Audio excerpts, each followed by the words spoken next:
Hello students, कैसे हैं आप लोग। तो श्री राम एजुकेटर्स के प्लेटफॉर्म पे मैं विकास सिंह आप सभी लोग का स्वागत करता हूं। और स्टूडेंट, आज के इस वीडियो में हम देखने वाले हैं एक बहुत ही इंपॉर्टेंट डिराइवेशन जिसको हम बोलते हैं स्किप वेलोसिटी का डिराइवेशन। ये डिराइवेशन स्टूडेंट काफी इंपॉर्टेंट है, स्कूलों के एग्जाम में अक्सर पूछा जाता है और ये एक इंपॉर्टेंट कॉन्सेप्ट भी है फिजिक्स में और इंटरेस्टिंग कॉन्सेप्ट भी है। स्किप वेलोसिटी क्या होता है स्टूडेंट, तो इसको समझने से पहले हम लोग एक बात डिस्कस कर ले स्टूडेंट कि यहाँ पे जो भी चीज मैं लिखूंगा उसको आपको नोट करने की जरूरत नहीं है।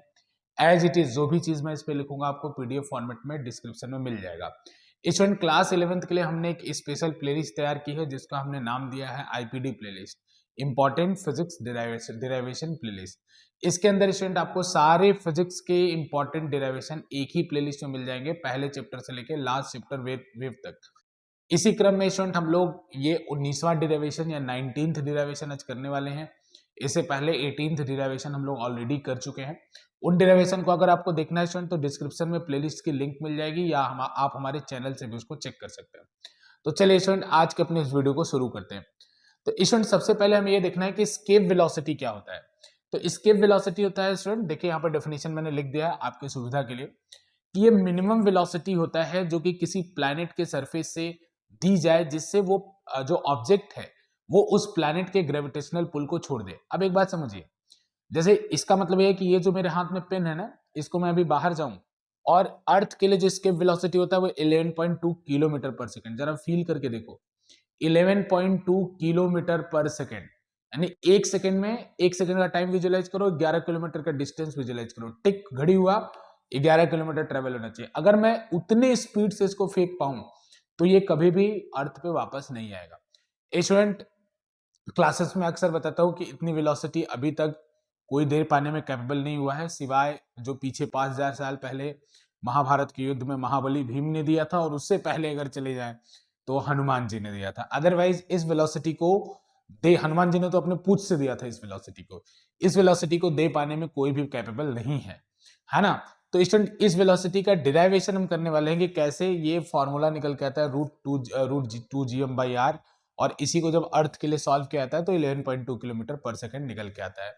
तो चलिए स्टूडेंट, आज का हम इस डिराइवेशन को स्टार्ट करते हैं, क्योंकि बेसिकली हम लोग स्टूडेंट इस प्लेलिस्ट में केवल डिराइवेशन देखने वाले हैं। बाकी अगर चीजें आप पढ़ना चाहते हैं तो जरूर आप हमसे कांटेक्ट कर सकते हैं या हमारे चैनल पे जो भी चीजें उनको आप देख सकते हैं। तो चलिए स्टूडेंट, आज के अपने इस डिराइवेशन को शुरू करते हैं। तो देखिए स्टूडेंट, ये अर्थ है। अब मैं अर्थ के लिए कैलकुलेशन करने वाला हूं। तो स्टूडेंट देखिए, अर्थ पे मैं इस ऑब्जेक्ट को अर्थ से प्रोजेक्ट करने वाला हूं। तो स्टूडेंट, प्रोजेक्ट कर रहा हूं तो इस स्पीड को मैं v कह रहा हूं। और स्टूडेंट, ये अर्थ का सेंटर है यहां से, तो अर्थ के सेंटर से ये रेडियस है। तो देखिए स्टूडेंट, ये जो ऑब्जेक्ट है इसका मास स्मॉल m कह रहा हूं, अर्थ का मास कैपिटल M कह रहा हूं, और अर्थ का रेडियस कैपिटल R कह रहा हूं। तो स्टूडेंट, जब इस मास को मैं प्रोजेक्ट करूंगा ऊपर की तरफ तो दो तरीके की एनर्जी है इस मास के अंदर। एक जो मैं वेलोसिटी से फेंक रहा हूं तो काइनेटिक एनर्जी शुरू में, अभी जब जस्ट प्रोजेक्ट करने वाला हूं। और दूसरा स्टूडेंट, इन दोनों मास के बीच में एक पोटेंशियल एनर्जी भी है जिसका फॉर्मूला हमने पिछले डेरिवेशन में देखा था, -G m1m2/r। ठीक है ना। तो स्टूडेंट, यहाँ पे टोटल एनर्जी हम क्या करने वाले हैं, एनर्जी कंजर्वेशन। फेंकते समय एनर्जी देखेंगे टोटल कितनी है, और जब वो अर्थ के ग्रेविटेशनल पुल से बाहर हो जाएगा उस समय एनर्जी कितना है, हम दोनों देखेंगे, दोनों को इक्वेट करेंगे, हमारा आंसर आ जाएगा। तो सबसे पहले स्टूडेंट, शुरू में टोटल एनर्जी कितना है, तो शुरू में टोटल एनर्जी में स्टूडेंट काइनेटिक एनर्जी है 12mv², ये काइनेटिक एनर्जी हो गया। पोटेंशियल एनर्जी का फॉर्मूला जिन लोगों को नहीं आता है वो होता है -G m1m2/r। अगर दो मास है m1m2, r डिस्टेंस से सेपरेटेड है, तो ये फॉर्मूला होता है -G m1m2/r। तो स्टूडेंट, यहाँ पे दो मास कौन है, कैपिटल M और स्मॉल m, इनके बीच में डिस्टेंस कितना है, r के बराबर। तो इनका शुरू में पोटेंशियल एनर्जी कितना होगा, -G m/r। अब ये माइनस मैंने अपने तरफ से नहीं लगाया, ये फॉर्मूले में होता है। ये तो शुरू का टोटल एनर्जी हो गया, बाद में कितना हो जाएगा, बाद में टोटल एनर्जी कितना हो जाएगा। तो स्टूडेंट, अभी हम बात कर रहे हैं मिनिमम वेलोसिटी जिससे वो अर्थ के पुल को बाहर हो जाए, अर्थ के ग्रेविटेशनल पुल से बाहर हो जाए।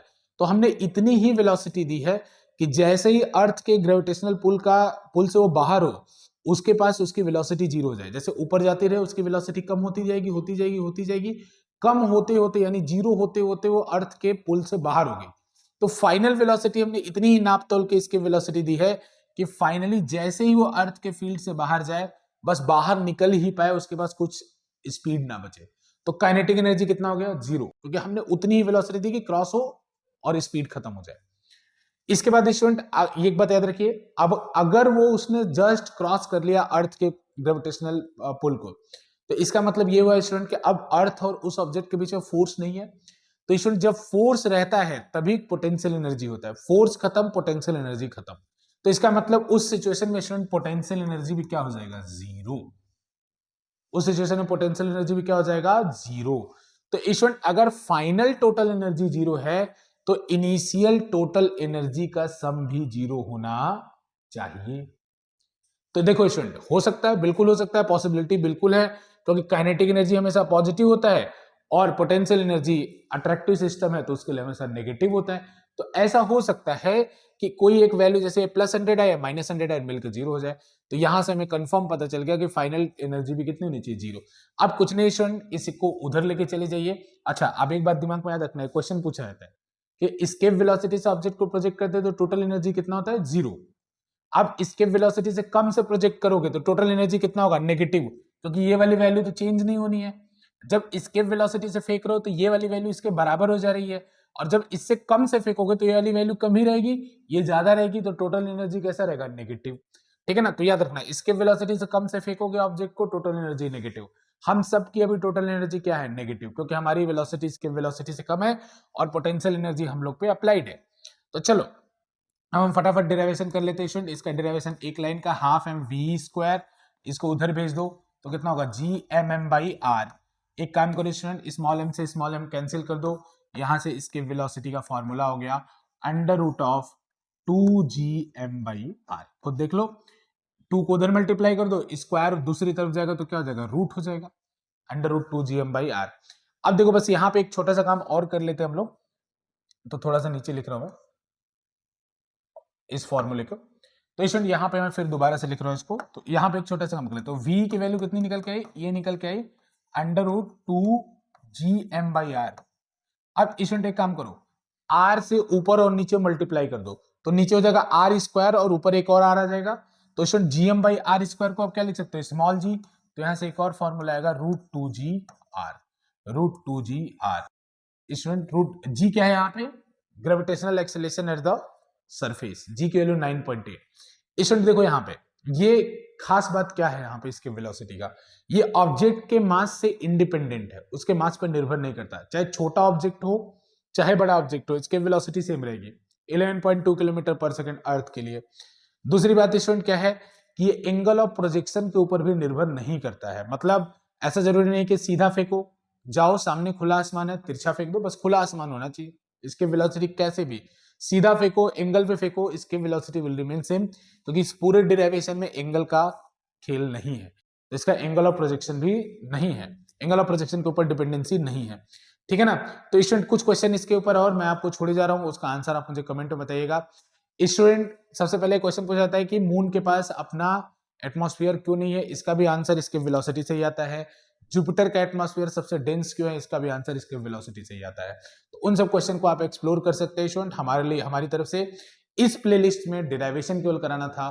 तो आज के लिए बस इतना ही रहने देते हैं, बाकी नेक्स्ट वीडियो में हम इससे आगे के डेरिवेशन जो कि सैटेलाइट से रिलेटेड होंगे वो हम कंटिन्यू करेंगे स्टूडेंट। तो उम्मीद है छोटा सा लेक्चर आपको पसंद आया होगा, और स्टूडेंट अगर आपने हमारे चैनल को अभी तक सब्सक्राइब नहीं किया है तो जरूर सब्सक्राइब करें, इस पे इसी तरह के अच्छे वीडियोज आपको मिलते रहेंगे। बहुत बहुत धन्यवाद।